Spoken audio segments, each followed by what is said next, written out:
Hey, this week another blaster mod. A big blaster mod. Let's go. Hey, how's it going? Anthony Farrell here, Great Sci-Fi. Well, back with a blaster mod. Haven't done one in a while, but this one is special. Not just because it doesn't fit in the frame. Look at that thing. It's magnificent. Okay, why this giant thing? So way back when, maybe 10 years ago, I don't know, I'm bad with dates. When I first went down the Sci-Fi road, like full force, all my attention, the first thing I did was a pilot for Galactic Galaxy.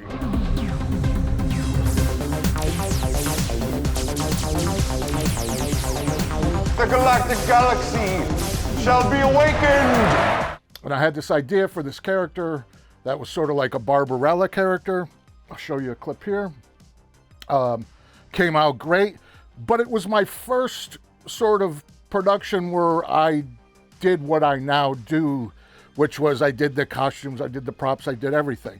And because it was the first one, I was like, oh, this character needs a giant gun. I just walked into, I think it was a Toys R Us. That's how long ago it was, maybe not. And I just walked right in, right on the shelf, bam, and I found this baby right there, right? Didn't even give it a second thought. I was like, oh, it's perfect. This is easy. You just go in the store and you find the blasters.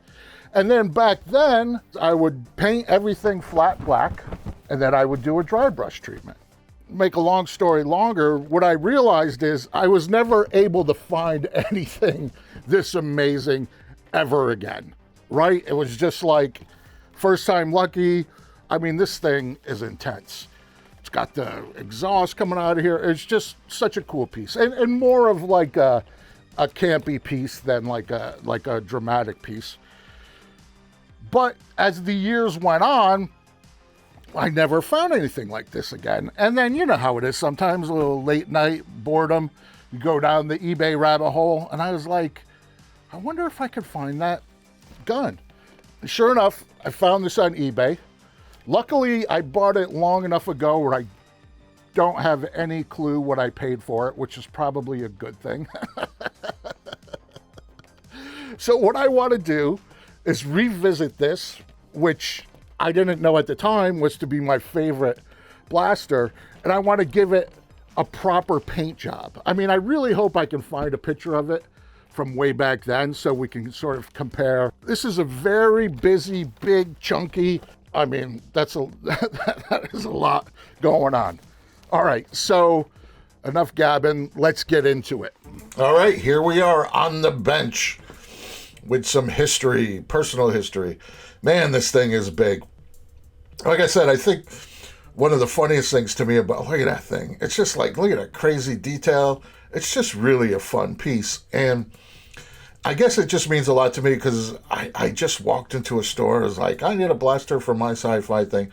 And I just grabbed that off the shelf. Wasn't no thought. And it was just like, you know, like first time lucky, I guess, sort of thing.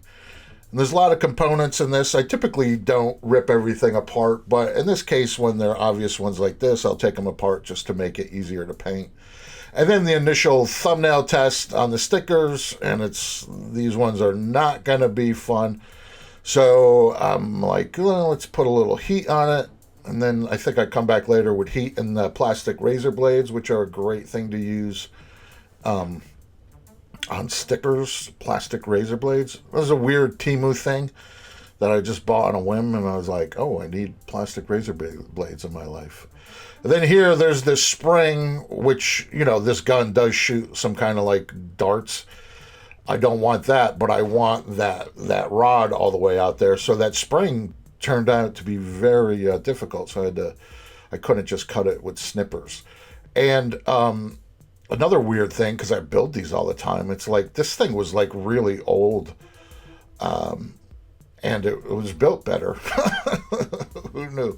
So now just some 5-minute epoxy. Typically, I break out the 5-minute epoxy when it's like I need it to be substantial. So for this, I want that rod extracted, and there's like a shoulder thing that I put into this that's optional. I like it with the shoulder piece. The gun people know what that's technically called. And I epoxied that in there. So now we're going to go after the screw holes. All I'm doing now is I got some little of the small files, and I have those tiny sanding twigs, I guess they're called. And I'm just trying to tooth up these holes because we're going to fill them not with Bondo. I think the best option for filling up this stuff with plastic and covering holes is always Bondo. But I've been, with the economy the way it is these days, I've been trying to be better about using what I have on hand.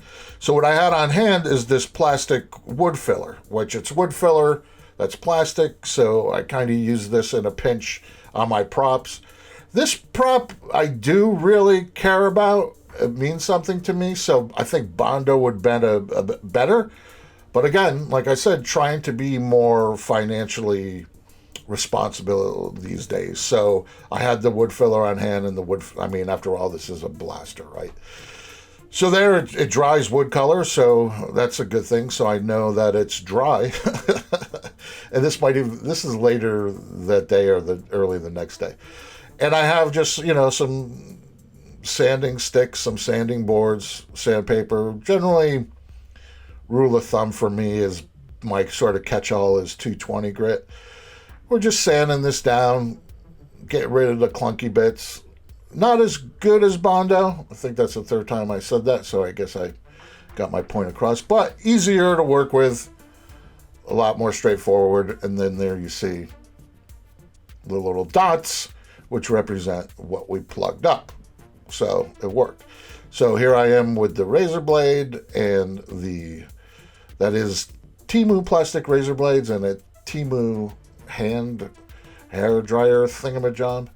Temu to me is good for stuff that's like, I don't need this, but it's good to have around. And it was $3.90, and then I filled my cart with 5 other things for $2, and I guess the bottom line is I end up using them, right? So why not? So now just some acetone to clean up whatever residual schmutz is on there. And then I just use that acetone to clean it up before I paint. Typically, I use isopropyl alcohol to kind of get the fingerprints and stuff off. But since I had the acetone on hand, went for it. And then now I'm going to do a final 220, which, like I said, is my kind of catch-all.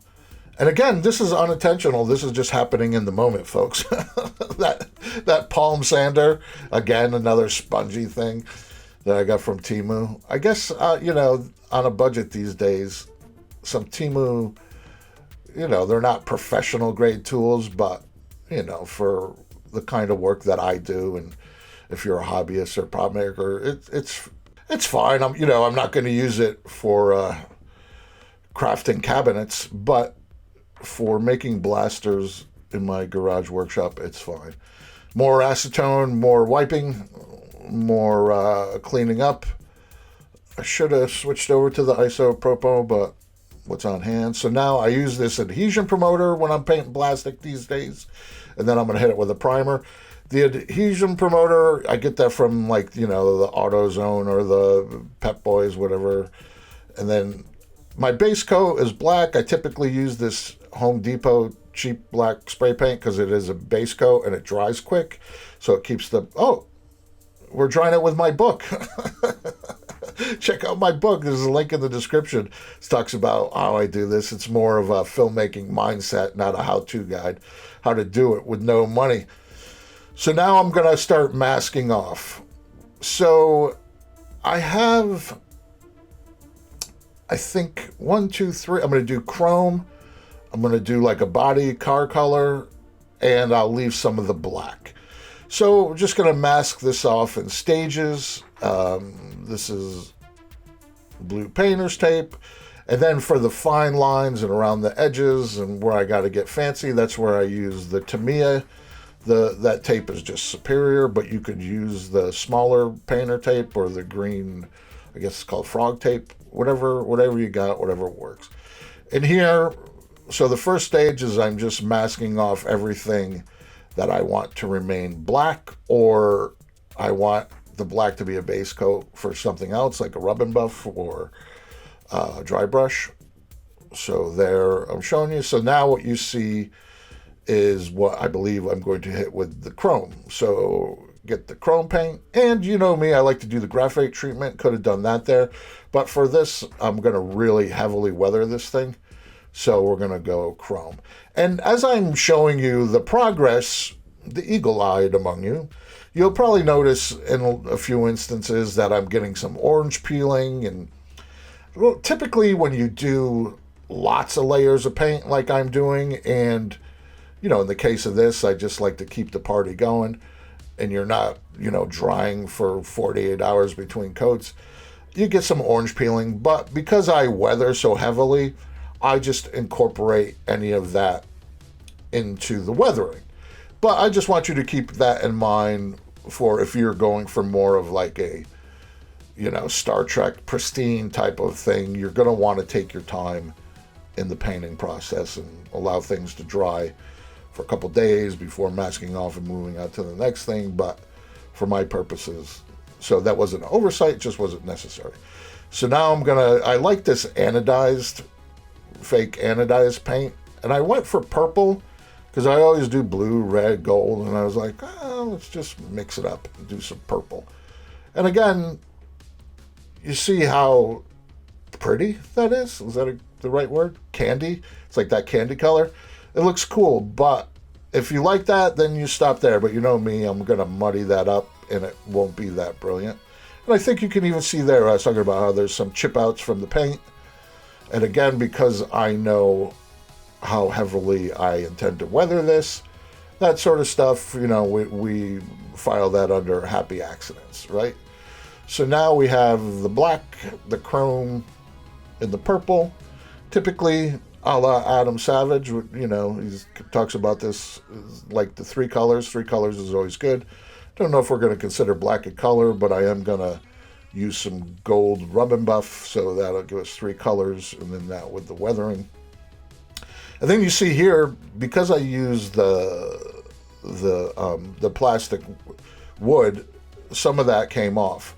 And this I hit with the plastic dip. As you know, I just like to hit any kind of grippy handle things with the rubberized plastic dip. I like the way that it reflects light differently, and I like the actors get to feel like they have a real thing. So here, this is what I'm talking about. So because I used the plastic wood, it's not as good as Bondo, and the paint, the masking tape just sort of ripped that off of there, which is fine, so we just touched it up.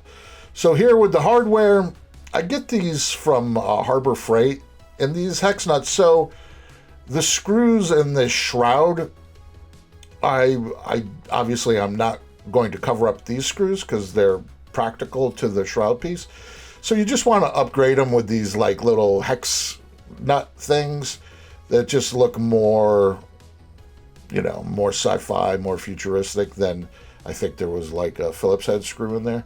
And you'll see later when I put that together. So now this is a look I've been doing lately. So this is the water-based oil paint. And typically what you see me doing these washes is I water this down.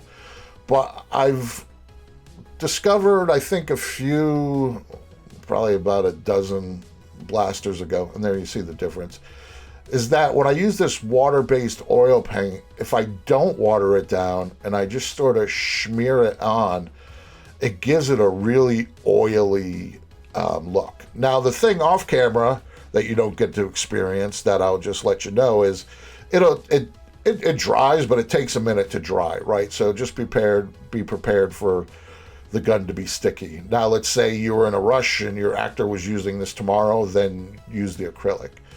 And here, I'm just a little gold rub and buff on this sort of honeycomb pattern, whatever it's supposed to be. Just give it a little pop. Not overthinking that, not going crazy, no big deal. Just a little on my pinky and rub it off. And then here, like I said, just going full on with this oily paint that is water-based, and just getting it in all the crevices there that you might not see on screen, but they're there. And then the same thing here. I just go through heavy-handed. I like the way that doing it this way kind of turns that cheap chrome auto spray paint into like a pewter look, which I think sells it as metal. And then here, typically what I do is, this is like a more of a darker brown, like a burnt, it's not a burnt sienna, it's like a dark umber. And what I typically do here is sort of like the final, okay, I'm about to wrap it up, let me just randomly spooge some stuff on here. Now I'm just going to hit it with a matte clear, and while that's drying, I remember, oh, I have these exhaust ports. And here, you know, I like to share warts and all with you. I'm having an internal conversation of like, well, it would be cooler if I took the time to drill these out, but instead I black them out. Maybe one day in the future I will drill them out, but you know, that looks pretty cool. Maybe they're not exhaust ports, but I think that's what they're meant to be. And then here, just because I like to overbuild things, just a little dab of super glue, and then we're going to put in those hex nuts that I drilled for previously. And yeah, and that's just, you know, that's one of those low cost, high impact things. Adds a lot of value, didn't cost anything, right? So there, now this is my addiction. Funny that it's called the nicotine look, but the nicotine spray paint. I always use that. That's optional. I link that. That's like, because I live in LA, it's an expendables thing. And here's the beauty shots. And yeah, you know, it's a big difference from that one at the beginning that was just dry brushed. But yeah, really, this was a really fun project for me. Yeah.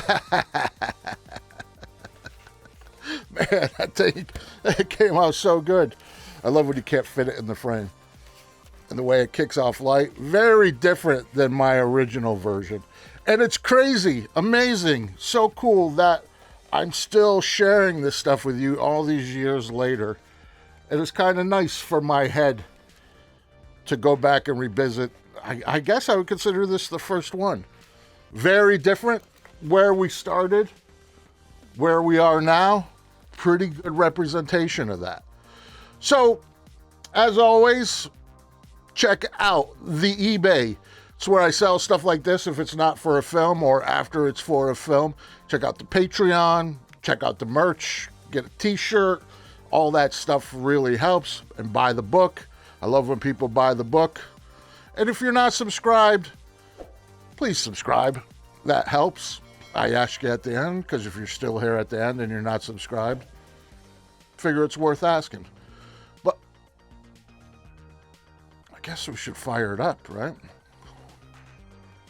It's a big one. Whoa! Okay, one more.